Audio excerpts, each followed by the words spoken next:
Deer friends, welcome to my channel Asim da infinity. আজকে আরও কয়েকটি গুরুত্বপূর্ণ অঙ্কের সমাধান করব। গতকাল আমরা করেছিলাম আগামীকাল মাধ্যমিক পরীক্ষা। এই অঙ্কগুলো কিন্তু খুব গুরুত্ব সহকারে দেখবে। তো দেখো, এক্স বাই ওয়াই সমান A plus two by A minus two হলে প্রমাণ করো যে X square minus Y square by X square plus Y square equal to four A by A square plus four. তাহলে এক্স বাই ওয়াই সমান A plus two by A minus two আছে, উভয় পক্ষে বর্গ করে দিলাম। X square by Y square equal to A plus two by A plus two whole square by A minus two whole square হলো, মানে লবেও বর্গ হরেও বর্গ হয়ে গেল। এবারে হচ্ছে ভাগযোগ প্রক্রিয়া করছি। ভাগযোগ প্রক্রিয়া মানে কি, লব বিযুক্ত হর বাই লবযুক্ত হর। এপাশেও লব বিযুক্ত হর বাই লবযুক্ত হর, একই জিনিস হয়েছে। এক্স স্কোয়ার মানে Y square by X square plus Y square equal to A plus two whole square minus A minus two whole square by A plus two whole square plus A minus two whole square. তাহলে এটা যা আছে তাই থাকলো। এটা দেখো, A plus B whole square minus A minus B whole square মানে four A B সূত্র, four into A into two. আর নিচে হচ্ছে A plus B whole square plus A minus B whole square মানে হচ্ছে two whole into A square plus B square সূত্র, two whole into A square plus two A square. তাহলে এই two কেটে গেল, উপরে থাকলো ফোর এ আর নিচে হচ্ছে এ স্কোয়ার প্লাস ফোর, প্রমাণ হয়ে গেল। এবার বলেছে x one x two x three dot dot x n, এই এন সংখ্যক সংখ্যার গড় এক্স বার হলে কে এক্স ওয়ান কে এক্স টু কে এক্স থ্রি ডট ডট কে এক্স এন এর গড় কত। তাহলে যেহেতু x one x two x three x n এর গড় বলেছে এক্স বার, তার মানে x one plus x two plus x three plus dot dot dot x N by N equal to X bar. এবারে অতএব এখান থেকে আমি এই K x one plus K x two plus K x three plus dot dot dot K x N by N, মানে এদের গড় বের করতে হবে। তার মানে এইগুলো যুক্ত করে বাই এন করা হলো। এবারে কে কমন চলে যাচ্ছে, কে কমন চলে গেলে যে জিনিসটা এলো x one plus x two x three plus x three dot dot dot x N by n, সেটা হচ্ছে কি আমরা আগেই যে পেয়েছি এক্স বার। তাহলে কী হলো, কে এক্স বার।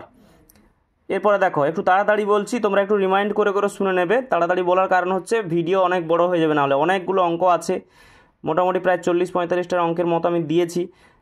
মোটামুটি প্রতিটা চ্যাপ্টার প্রায় ডিভিশন হয়ে যাবে অন্যান্য চ্যাপ্টারের সঙ্গেও।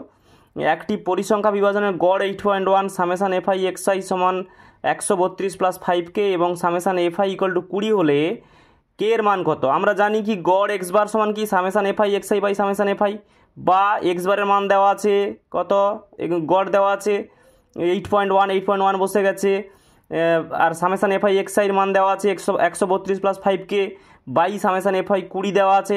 এবারে কোনাকুনি গুণ করা হলো, তাহলে 132 plus 5K equal to 8.1 into 20, 132 plus 5K equal to গুণ করলে 162, 5K সমান হচ্ছে তোমার কত 162 মাইনাস 132, মানে 132টার পাশে এলো তোমার এই যে 132 ছিল, এবার এলে মাইনাস হয়ে গেল। তাহলে 5K সমান 30, কে সমান 30/5 সমান 6, তাহলে কে এর মান 6 পেয়ে গেলাম। এরপরে দেখো, cos theta plus sec theta equal to 2 হলে এই ধরনের অঙ্ক অনেক রকমভাবে পড়তে পারে, আমি আগে করে দিই তারপরে বলছি। আমি cos theta plus sec theta equal to 2 হলে cos to the power 18 theta plus cos to the power sec to the power 18 theta এর মান কত। তাহলে cos theta plus sec theta equal to 2 দেওয়া আছে, তাহলে cos theta plus sec theta মানে 1/cos theta করতে পারি আমি, সমান 2 হলো। এবারে লসাগু করলে কস থিটা লসাগু, তাহলে cos square theta plus 1/cos theta equal to 2। এবারে এই কস থিটার পাশে 2 সঙ্গে গুণ হলে 2 cos থিটা, তাহলে cos square theta plus 1 equal to 2 cos theta. এই কস থিটাকে 2 cos থিটাকে পাশে নিলে মাইনাস 2 cos থিটা, তাহলে cos square theta minus 2 cos theta plus 1 equal to কী হলো 0। তাহলে এবারে কি এইটা হচ্ছে দেখো A minus B whole square সূত্র পড়েছে, তার মানে cos theta minus 1 whole square equal to 0। তাহলে cos theta minus 1 whole square equal to 0, তার মানে cos theta minus 1 equal to হচ্ছে তোমার 0। তাহলে কস থিটা ইকুয়াল টু এখান থেকে কী পেলাম 1, ওই মাইনাস 1 পেছালে প্লাস 1 হলো। তাহলে কস থিটা 1 পেয়ে গেছি, মানে এবারে cos to the power 18 theta plus sec to the power 18 theta, তাহলে cos to the power 18 theta plus 1/cos to the power 18 theta হবে।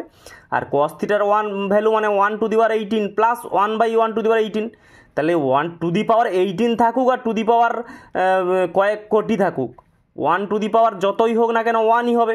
তার মানে এখানে টু দি পাওয়ার 99 বা টু দি পাওয়ার 9099 এরকম থাকতেও পারে, বা 9999, যাই থাকুক না কেন, পাওয়ার যত থাকুক না কেন, যেহেতু 1 ভ্যালু হয়েছে তার মানে 1 + 1 মানে 2 হবে।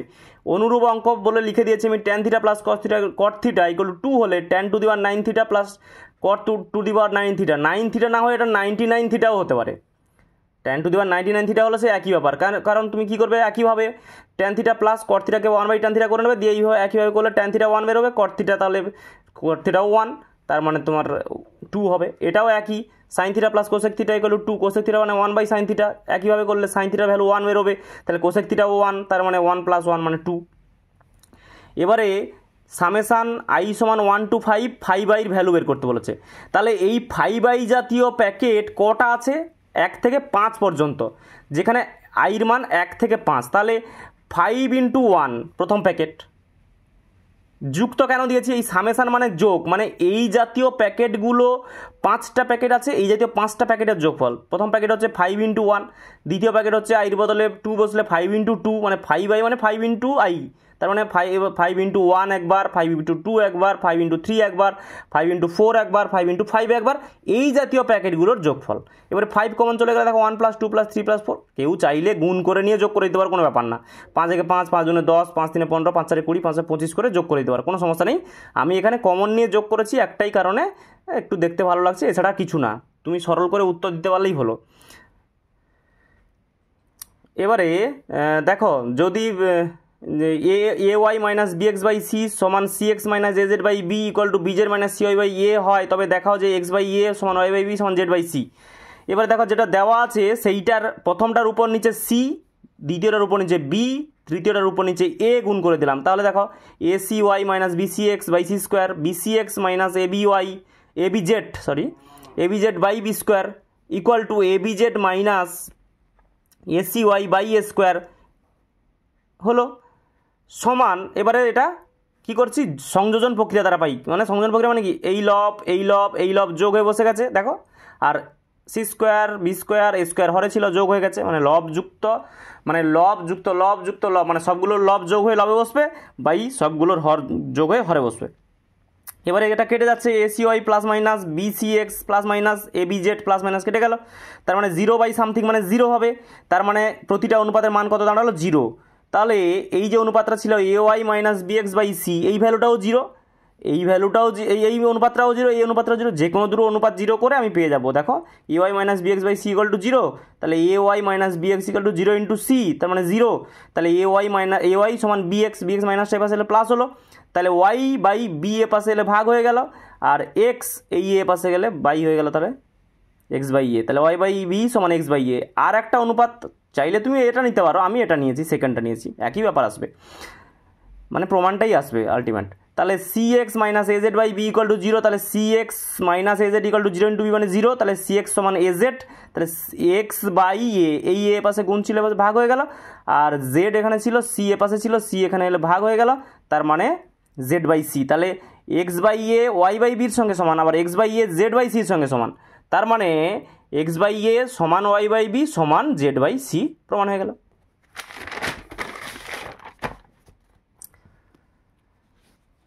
এরপরে দেখো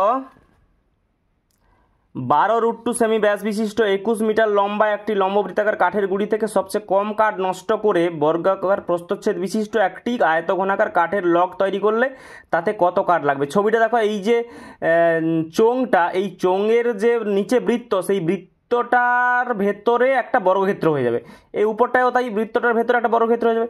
এবারে সেই বর্গক্ষেত্রে কর্ণ দেখো বৃত্তের কি হবে? ব্যাস হবে। আর তোমার চোঙটা যতটাই উচ্চতা বিশিষ্ট, তাহলে তোমার যে আয়তঘনাকার আকৃতিটা, যার প্রস্থচ্ছেদ বর্গাকার, তার উচ্চতাও তাই হবে, মানে তার দৈর্ঘ্য তাই হবে। এই জন্য বলেছি সবচেয়ে কম কাঠ নষ্ট করে যে বর্গাকার প্রস্থচ্ছেদ বিশিষ্ট আয়তঘনক বানানো যাবে, সেই আয়তঘনকের প্রস্থচ্ছেদ যে বর্গক্ষেত্র হবে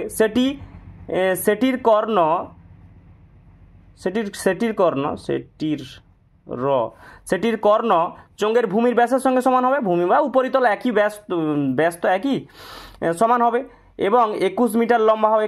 লম্বা মানে এই যে আয়তঘনাকার তুমি এটা চাইছো, আয়তঘনাকার কাঠের লগটা চাইছো আর কি, সেই আয়তঘনাকার কাঠের লগটা কেমন, তার দৈর্ঘ্যটা কিন্তু এই তোমার চোঙের উচ্চতার সঙ্গেই সমান থাকবে, মানে এই 21 মিটারই হবে, শুধু তার প্রস্থচ্ছেদ মানে প্রস্থচ্ছেদটা কেমন হবে বলেছে? বর্গাকার প্রস্থচ্ছেদ বিশিষ্ট হবে।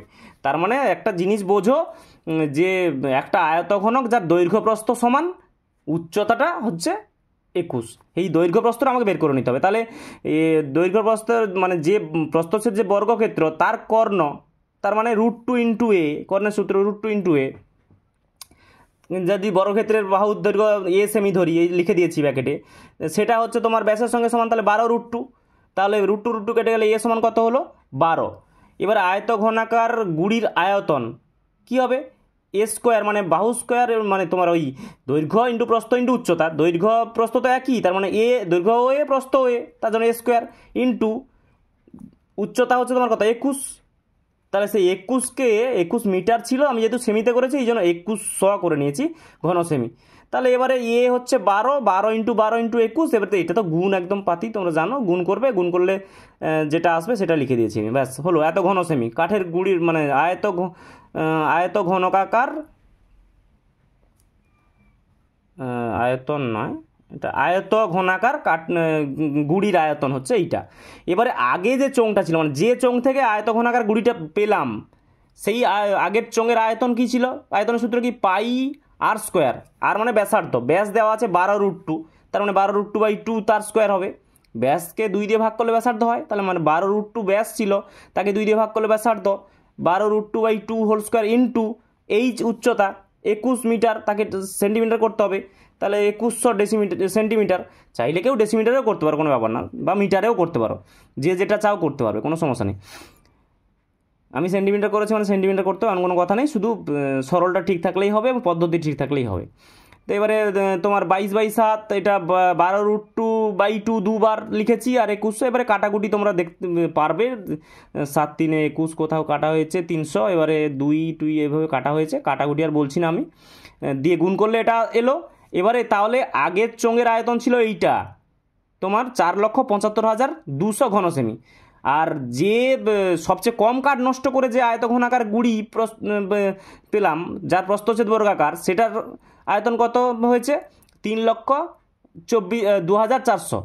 তাহলে এটা কতটা কাঠ নষ্ট হবে, অত কাঠ নষ্ট হবে, তাহলে কি যেটা আগে ছিল সেইটা বিযুক্ত যেটা পেলাম সেইটা, তাহলে এতটা মানে 1,72,800 ঘন সেমি কাঠটা নষ্ট হবে। এবারে দেখো এই অঙ্কটা একটা বেশ ভালো অঙ্ক, দেখো 3.5 সেমি হবে এখানে, 3.5 সেমি ব্যাসার্ধ ও 7 সেমি উচ্চতার একটি লম্ব বৃত্তাকার শঙ্কু আকৃতির পাত্র জলপূর্ণ করে 7 সেমি ব্যাসার্ধ ও 21 সেমি উচ্চতার জারে 12 বার জল ঢাললে ওই জারের কত অংশ জলপূর্ণ হবে।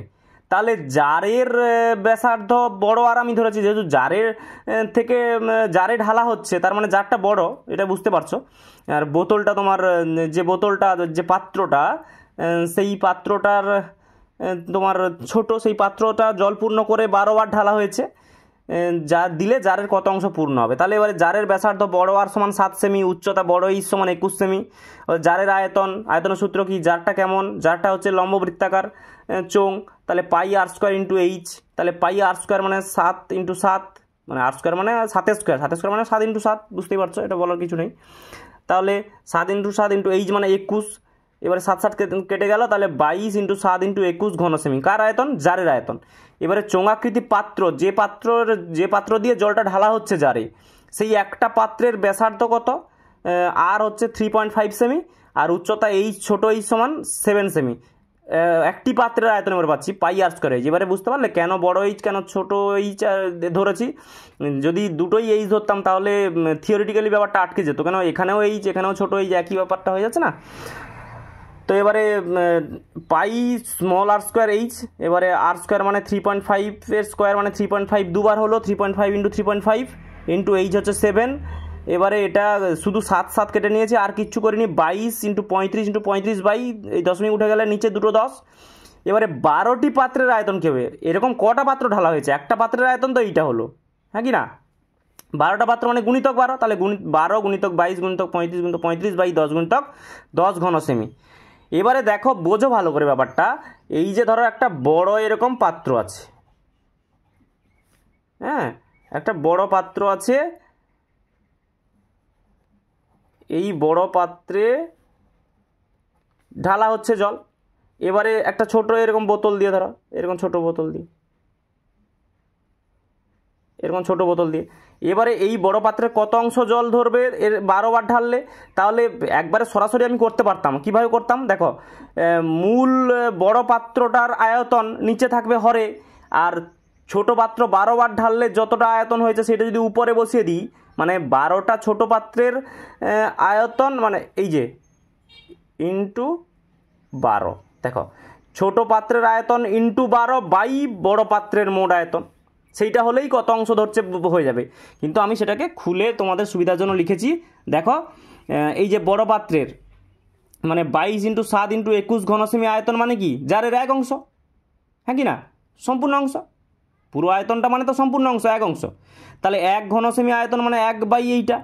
আর 12টি পাত্রের যে আয়তন, তত ঘনসেমি জল ঢাললে কতটা অংশ হবে সেটা তো চেয়েছে।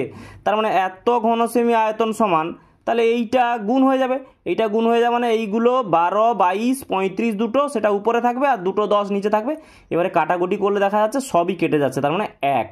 তার মানে 12 বার ওই ছোট পাত্রের, এই ছোট পাত্র 12 বার ঢেলে এইটাতে ঢাললে এটা পুরোটাই ভর্তি হয়ে যাবে, মানে সম্পূর্ণ অংশ জল পূর্ণ হবে। তাহলে ধন্যবাদ, এগুলো ভালো করে করো। পরের ভিডিওতে আবার আমি পরের পার্টের অঙ্কগুলো দেবো।